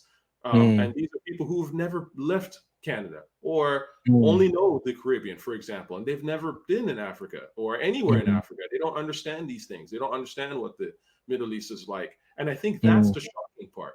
It's shocking to see people, it's the intellectuals of our society who have sort of boarded this whole Free Palestine train. That shit is wild to me because it is so easy to just pick up Google and just do a little bit of research. It doesn't take very long to figure out that you've essentially given into some Islamist propaganda. It really doesn't. Yeah. And I will encourage. Yeah, and I will encourage, like, if you're a Black person or an African who is living in diaspora or whatever made you find yourself, maybe your parents or slavery, however way you find yourself in other parts of the world, and you, especially when it has to do with Islam, don't believe the lie, okay? And Black people are falling for that lie for a very long time. That is how Dave Chappelle became a Muslim, and as well as Muhammad Ali. These people thought they were joining something that spoke to their African identity, but it actually did not. I mean, Muhammad Ali took the name of two slave owners, thinking it was slave liberating. Muhammad, who was the prophet who owned slaves a lot, who was described as white by the Hadith, super white, ultra white, whiter than snow, and then that's how the Hadiths describe Muhammad. This is not me. It's the Hadiths say he's white. And again, this is when we talk about the fact that Islam has some very dangerous Nazi-like ideas embedded into it, and people don't want to keep it real. But anyways, I'm gonna let you finish. Yeah. So he took the name of that man, then took the name of Ali, another slave owner, and very ruthless man. Okay, many of the first four rightly guarded caliph, really ruthless people, and then those are the people that he was like, yeah, this embodies who I am as a person, and I'm trying to shake off the colonial identity that I have. And then you took another colonial identity that had colonized the continent way longer than the British, longer. My man, I would say way more severely, like way more severely than. Man, I will say that. And I love my Black American brothers and sisters, but that is Black Americans in a nutshell. Like there's something I call it the obsession, the obsession with ignorance. Like, you guys are obsessed with it. It's like even when information is like, come, you're like, no, like the popular Nigerian joke, wisdom is chasing after you, but you are faster. It's just like just like, calm down and learn something. Don't just be like, oh, Islam is speaking to me. I don't like when people say, one of the things people criticized me in the last video I made was when I said that miracles alone are not a valid evidence. And people were like, no, miracles. I'm like, see, I don't like this subjective, it spoke to me kind of thing. Like, what did he say to you? This thing that spoke to you, what did he say? Like, do you like get to understand what that thing is really about? Like, really know what it is about. Don't just join anything just like that. Like, even if you saw a miracle and the thing really moved you and you want to become, let's say, even if you want to become a Christian and you saw a miracle, I would really advise, especially in this day and age, okay? Do a little more investigation and be like, okay, what is this religion about? What does it teach? What is it about? Because at the end of the day, what will save you is what you know about even Christianity. It will save you in many ways. Of course, it will lead to your salvation, but it will also lead to the progressive transformation that is necessary as a Christian. Is what you know as a Christian that will transform your life. You know, that is why, like Peter said in First Peter, that add to your faith knowledge. You know, just get to know about what it is that you believe. Understand what you believe, on whatever it is. Whether you believe that men can become women, or whether you believe that just know what it is you are. I agree. I Be agree. curious. I have never. It's one of the things that has bothered me. How I meet people, and I'm like, there's one time I was talking with somebody, and I asked, "Is it that you're not really that curious? You really are not." Like, I would say something to them. I'm like, I'm expecting them to have like 5 questions, and I'm like, you have none. Yeah. You really are not that curious with everything I just told you. It really bothers me. I'm like, I don't understand this lack of curiosity. This is the way you go through life, and there's so many things that you don't want to investigate. You just, that sounds nice, and tomorrow you are going to repeat something that you had on the street. You know. Yeah, I think most people, I would argue, who knows? I don't know if our generation is less curious than before. Maybe I would say that people in general are just not curious, and I think probably it's just a human issue, and it's always been like that. There's always a percentage of people who are a small percentage of people who are curious, and unfortunately, that's just kind of what it is. But I 100% agree with you. I think that I have never had I don't have a problem with people in being in one faith or the other, like in the grand scheme of things. I think that you have to believe religion is personal, and you have to believe what makes you a better human being, and what's in your soul. But you should do your research on some level. And if you decide that, okay, I'm going to be this, a non-believer, a Muslim, whatever it is, at least know what you're getting into, right? And at least have an idea of, okay, and frankly, at least allow people who are not part of it to criticize it, because that's a fundamental human right. It's a Western right. You are allowed to criticize religion. You can criticize lack of religion. Anyone, like, religion is a set of ideas, and that is open for debate. I mean, a society that shuts down debate is a society that's in decay, and that's a fact. Anyone that is trying to shut down some sort of debate or the other is someone you have to watch out for, and you have to look, this person gives me totalitarian vibes. I don't like this. Right? True. And then it makes you wonder, why is that the norm in the religion of peace, to shut down is it that isolates the Muslim world from criticism, or shut down criticism when it is present in the Muslim world by any means necessary, And another thing I want to say is, if you as an individual, or any individual, has decided, okay, you know what, I'm not going to be knowledgeable, at least don't act based on your ignorance. Like, the lack of knowledge you have should not make you act, because I find this is where I feel, I would say, Africans, or at least we are better, okay, because we don't know a lot in this part of the world. And then we don't act on what we don't know. We tell us that we don't know what this is, so let's not. In fact, some people, when I talk about Islam, they're like, "Are you sure of what you are saying?" Because the average Nigerian is shocked that even somebody will know something other than what they're supposed to. So that, are you sure? If you don't know what you are saying, don't say anything. You understand? So you don't be like you're saying something wrong, or you are making a decision based, or deciding something based on lack of information or hearsay. But what I see in the West is interesting. You see people who are like confidently ignorant, and they're going out on the street, they're chanting something that they don't know what it means. I mean, how will you go out on the street and chant from the river to the sea? You don't know what river, you don't know what sea. Haba. Come on. There's so many levels to this, bro. I would not do that. Yeah. I will go and shout, I will chant something I don't know what it means. You know what it means to protest? Maybe it is easy to protest over there than it is over here, because here is to protest in Nigeria, you prepare your mind for a lot of things. Maybe that's not how it is over there, But I imagine that at least you have to leave something you are supposed to do. Maybe you want to hang out with friends. Maybe you want to stay at home. Maybe you want to see a movie. Whatever it is, you say no to that thing. And you take a placard, you buy whatever. Some of you buy flag. Maybe it's cheap. Who knows? I don't know. Maybe it's very easy to protest. But over here, protest is like, I really need to know what I'm getting myself involved in. You know what I'm saying? And you just go. Yeah, you're right. But it's interesting you say this, because this is a democratic right that has been given to its citizens. We live in a world, in the Western world, where you have the right to protest, and it's a very beautiful right. But of course, we have literal totalitarian, idiots who take advantage of that, because that is how totalitarian individuals and agents work. They use the norms and the democratic rights of your free society against you. And that's a problem, right? Not realizing, because the people protesting have no idea that people died for them to have that right.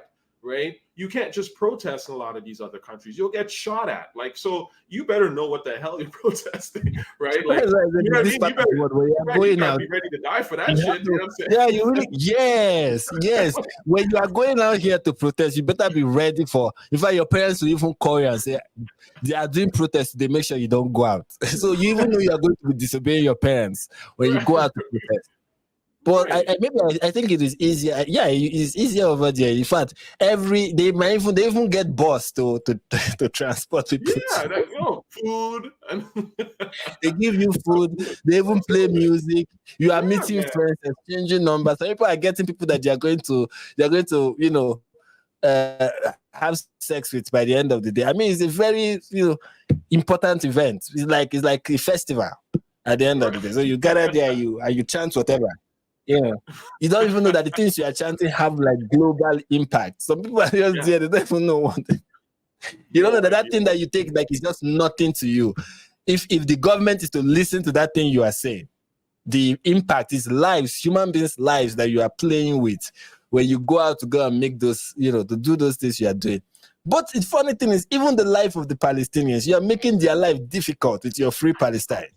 Absolutely. And that's the thing. They don't know Palestinians in real life either, and that's the whole point, right? Like, I grew up around Palestinians, or some of them, anyways, and I was very close to one in particular. So it's not hard for me to picture what they go through, and frankly, also what they instigate and what they cause. It's really not hard for me to picture. But for some of these individuals who are out here on these streets, they've never met a Palestinian in their life. And they never will. The only Palestinian they know was born in America. For sure. Right, exactly. That one. I'm Palestinian. Okay. Have you ever lived in the Middle East? You know what I mean? Have you even been there? Like, give me Yeah. Anyway, my man. Palestinians from Egypt. Yeah, absolutely. Oh, we got lots of those. We know. I'm gonna end it on this note, and I'll say those African Palestinians. Oh my God! Like I was saying on this note, growing up, going to high school. My high school is Arab mostly, right? And it's like when you go to high school in the Arab world with Syrians, Lebanese, Egyptians, Palestinians, you really learn what the different Arab countries think about each other, and the different stereotypes and things. And it's funny, it's fascinating, man, because I remember people would like in Saudi, people used to diss the hell out of Egyptians. They're like, Egyptians, they looked at Egyptians as being intellectual cowards. Like, it's like, yeah, you guys are, you're smart and stuff, but you're not really gonna go out and fight. Like, you know what I mean? You're one of these people. You're in the mind, yeah, but you'll kind of go with whatever seems to be winning. You're almost like the British in that regard. While we're out here, like the Palestinians are actually out here, like, giving their lives for what they believe in, right? So I think it's interesting. Like, there's whenever I see, and again, this is a stereotype to a certain extent, but when I see someone Egyptian who's like, free Palestine, I'm just like, Can't take seriously. I'm sorry. I'm sorry. That's My why boy wouldn't take you seriously. You know what I mean? I every, grew up in Saudi. Like he wouldn't take you seriously. You know what I'm saying? every leader of Palestine, all the ones sitting in the palaces, the ones enjoying the money, most of them are from Egypt. Yes, Arafat, born in Egypt. Like, yeah, I'm going to come from Egypt and I'm going to lead a Palestinian resistance movement and I'm going to die with billions in my account. That is how it goes. Like, people are fraudsters.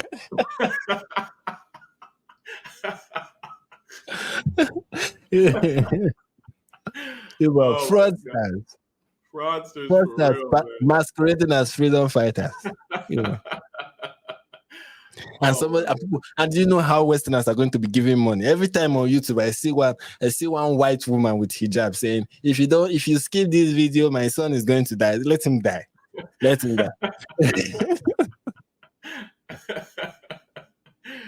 Oh my God, man! Listen, it's a pleasure, my man. We're gonna have to do this, again, and maybe I'll come on your channel or something like that. It's up to you. Yeah, I'm looking forward to it. It's just that I'm not doing because there's so much we can do with this, right? But yeah, I appreciate you coming on board, and till next time.